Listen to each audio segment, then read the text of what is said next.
ಬಂಧುಗಳೇ, ಅಭಯ ಸೇವಾ ಫೌಂಡೇಶನ್ ವತಿಯಿಂದ ಅದ್ದೂರಿಯ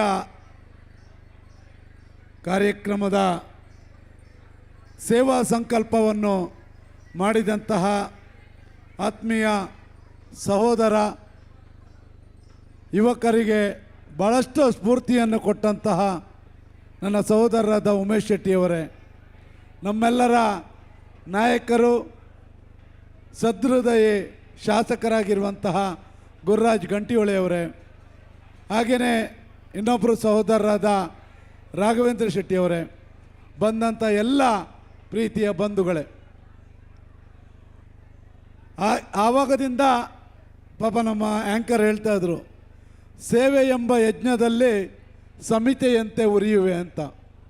ಯಾಕಂದರೆ ಒಂದು ಸೇವೆ ಮಾಡಬೇಕಾದ್ರೆ ನಿಸ್ವಾರ್ಥವಾದ ಒಂದು ಮನಸ್ಸು ಬೇಕು. ಅದಕ್ಕೆ ದುಡ್ಡು ಕೋಟಿ ಕೋಟಿ ಇರುವವರು ಸಾವಿರಾರು ಜನ ಇದ್ದಾರೆ.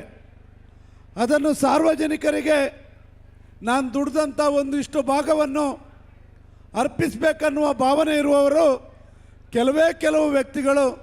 ಅದರಲ್ಲಿ ಒಬ್ಬ ನಮ್ಮ ಸಹೋದರ ಉಮೇಶ್ ಶೆಟ್ಟಿಯವರು ಅಂತ ನಾನು ಹೇಳೋಕ್ಕೆ ಹೆಮ್ಮೆ ಆಗ್ತದೆ.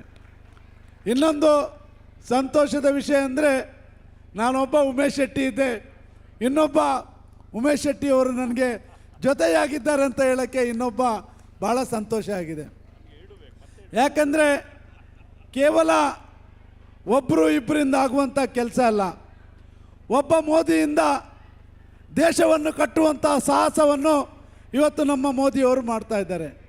ಅದೇ ರೀತಿ 10 ಮೋದಿಗಳು 100 ಸಂಖ್ಯೆಯಲ್ಲಿ ಉಟ್ಕೊಂಡ್ರೆ ದೇಶ ಯಾವ ರೀತಿ ಬೆಳೀತದೆ, ವಿಶ್ವ ನಾಯಕನಾಗಿ ವಿಶ್ವಗುರುವಾಗಿ ಯಾವ ರೀತಿ ಹೊರಹೊಮ್ಮುತ್ತದೆ ಅಂತ ಎಲ್ಲರಿಗೂ ಈಗಾಗಲೇ ಮನದಟ್ಟಾಗಿದೆ.